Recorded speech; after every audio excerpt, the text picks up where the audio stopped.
mudah lelah, sakit sendi, dan mudah depresi. Apakah tanda-tanda yang telah disebutkan tadi ada pada diri kalian? Kalau iya, ini saatnya memperhatikan kebutuhan vitamin D kalian. Assalamualaikum warahmatullahi wabarakatuh. Halo everyone, sebelumnya perkenalkan aku Nur Fitriana, mahasiswa Gizi Wali Songo Semarang yang akan menemani kalian beberapa menit ke depan. Sebelumnya, mari kenalan dulu dengan apa itu vitamin D. Vitamin D atau sering disebut dengan karsiferol merupakan vitamin yang larut dalam lemak. Vitamin ini terbagi menjadi dua macam. Yang pertama, yaitu ada vitamin D2, sering disebut dengan ergokarsiferol. Dan yang kedua, ada vitamin D3, yang sering disebut dengan kolekarsiferol. Uniknya vitamin D dengan vitamin yang lain, yaitu vitamin D ini dapat diproduksi oleh tubuh kita sendiri loh, yaitu dengan bantuan sinar matahari. Selain dari bantuan sinar matahari, tubuh kita juga dapat memperoleh vitamin D yaitu dari sumber makan, seperti ikan, telur, produk olahan susu yaitu keju, yogurt, dan beberapa jamur. Menurut beberapa sumber yang saya baca, vitamin D ini memiliki beberapa manfaat loh. Yang pertama, yaitu dapat meningkatkan sistem kekebalan tubuh. Secara umum, vitamin D ini memiliki kemampuan untuk mengurangi dampak infeksi oleh mikroba, terutama virus dan bakteri. Hal ini dilakukan dengan meningkatkan efektivitas imunitas melalui modulasi imun yang mempengaruhi aktivitas berbagai sel imun, seperti makrofag, limfosit B dan T, neutrofil, serta sel dendrit.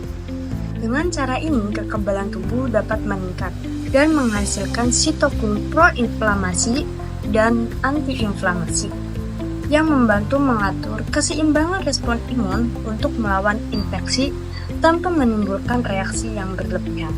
Selain itu, vitamin D juga berfungsi sebagai antioksidan yang efektif untuk melawan aktivitas mikroba. Yang kedua, yaitu menjaga kesehatan tulang. Vitamin D berperan penting dalam menjaga kesehatan tulang dengan membantu tubuh menyerap kalsium. Proses ini melibatkan penyerapan kalsium dan fosfor dari makanan di dalam usus. Dimana bila tubuh manusia kekurangan vitamin D, maka usus hanya mampu menyerap 10-15% kalsium dan 60% fosfat dalam makanan. Selanjutnya, vitamin D juga berperan dalam menjaga keseimbangan kadar kalsium dan fosfor dalam tubuh untuk memastikan bahwa kedua mineral ini tersedia dalam jumlah yang cukup untuk tubuh. Yang ketiga yaitu mengatasi depresi.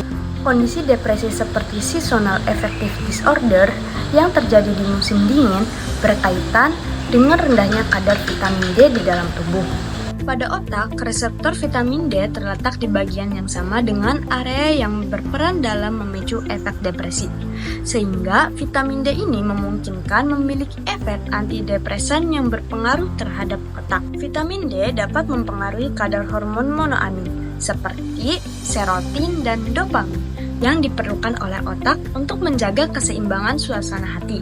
Hal ini mirip dengan cara kerja beberapa jenis anti-obat depresan yang dirancang untuk meningkatkan kadar hormon monoamin di otak, guna mengatasi depresi.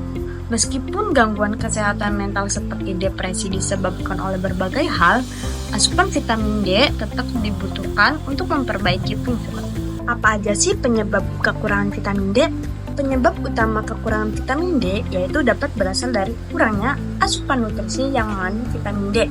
Dan yang kedua yaitu kurangnya paparan sinar matahari. Loh, kok bisa kekurangan paparan sinar matahari? Padahal Indonesia kan negara tropis. Ya juga ya, menurut kalian kenapa ya? Yuk bahas bareng-bareng. Yang pertama yaitu sering menggunakan baju tertutup saat keluar rumah. Paparan sinar matahari yang dibutuhkan tubuh untuk memproduksi vitamin D menjadi berkurang. Akibatnya, meskipun kita berada di luar ruangan, tubuh kita tetap tidak mendapatkan cukup sinar matahari untuk memenuhi kebutuhan vitamin D. Kedua, yaitu kurangnya beraktivitas di luar ruangan. Orang-orang yang menghabiskan waktunya di dalam ruangan seperti di kantor, sekolah, atau tempat-tempat lain yang tidak terjangkau oleh matahari juga berkontribusi terhadap kekurangan vitamin D. Hal ini disebabkan karena tubuh mereka tidak mendapatkan cukup paparan sinar matahari langsung. Bagi mereka yang bekerja di dalam ruangan sepanjang hari dan jarang keluar, Sinar matahari yang mereka terima mungkin hanya sebatas saat pergi dan pulang, yaitu pada pagi dan sore hari yang ketika intensitasnya lebih rendah. Yang ketiga, yaitu penggunaan tabir surya atau sering disebut dengan sunscreen. Loh, terus apakah tidak boleh menggunakan sunscreen pada siang hari?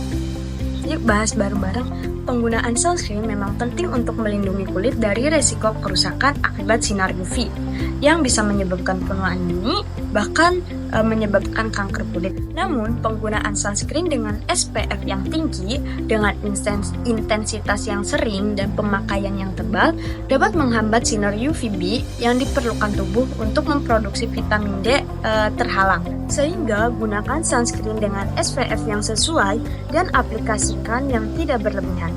Kekurangan vitamin D dapat menyebabkan rakitis pada anak-anak dan akan mempercepat dan memperburuk osteopenia, osteoporosis, dan patah tulang pada orang dewasa.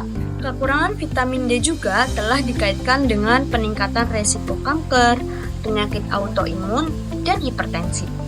Sekian video edukasi vitamin D dari saya. Terima kasih sudah menonton. Sampai jumpa di video lainnya. Assalamualaikum warahmatullahi wabarakatuh.